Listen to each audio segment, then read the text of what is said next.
Monaco House. This is in the CBD of Melbourne, so at the top end of Spring Street. You can see Parliament House, top right, and the Treasury, so the sort of government sort of sector.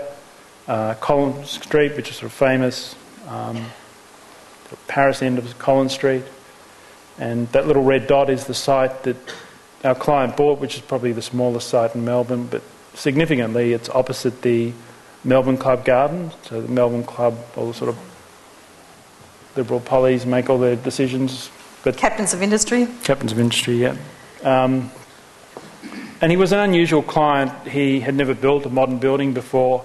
He was recommended to us by John Wardle, which was interesting. John's first job was for him, which was basically a fence, a driveway fence, which he still says he can't get his car through. So, but yeah, John recommended us, but he hadn't built a modern building before, so we had to kind of find this new common ground, if you like.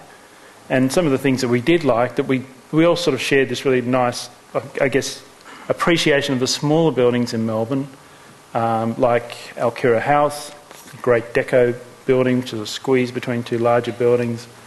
And also kind of lamented the loss of some of the detail that you did have in Collins Street. Like the third slide along is basically Nauru House is poking behind there, that one, yep. So that's one of the sort of old Victorian buildings has been removed to give Nauru House a Collins Street frontage. And that sort of cynicism where the pedestrian no longer mattered in the city was something that we were both interested in trying to, the office and this owner were trying to get back into the project.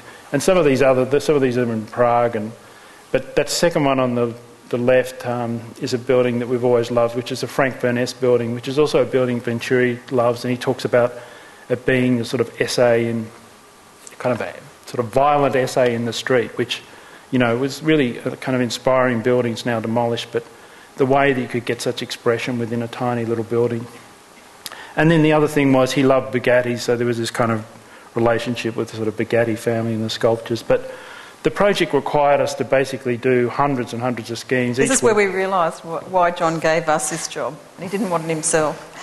Every week we'd meet with a new scheme, and it's hard to see these, but they're all basically very specific tectonic. So one time we'd drape something other, another time we'd cut something other, we'd put something in. And eventually we found our way to this one, which is sort of, again, I guess a bit like the letterbox house, a sort of ambiguous sort of language where on the one side it's polished and then on the other side it's sort of folded, and it's massive and yet kind of paper-like. And I think we all enjoyed the ambiguity of that and the way that it could deal with the sort of corner of this tiny little allotment. It had this sort of funny relationship with the giant plane trees that came out of the Melbourne Club. It's the Melbourne Club Garden behind and the Melbourne Club wall.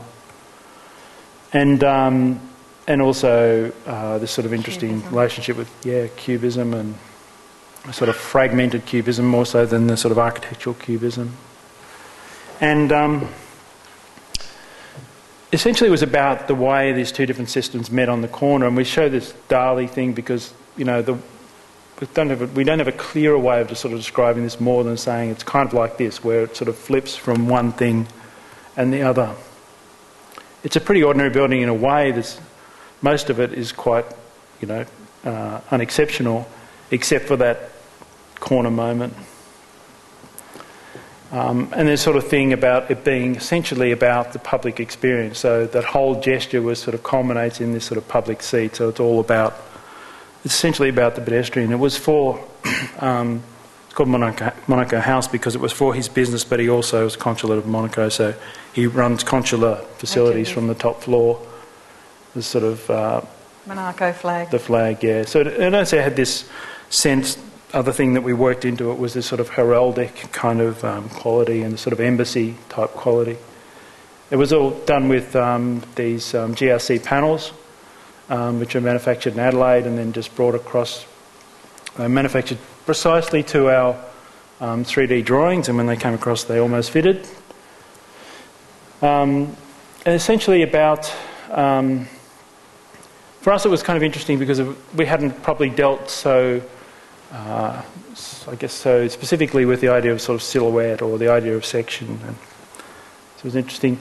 One of the, when we were doing the project, because it's a tiny footprint, it's absolutely minuscule, halfway through the project he lost nerve in it and he said, oh look, I think I'm by the block next door, which is almost identical size to this one.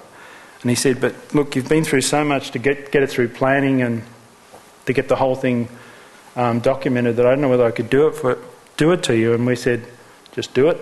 No problem. We can accommodate that. But he didn't in the end. He thought it looked a bit sinister. That's just the top floor. Looking back, you get the glimpse of the Melbourne Club, and that's the sort of cocktail bar thing at the top. People react to this building.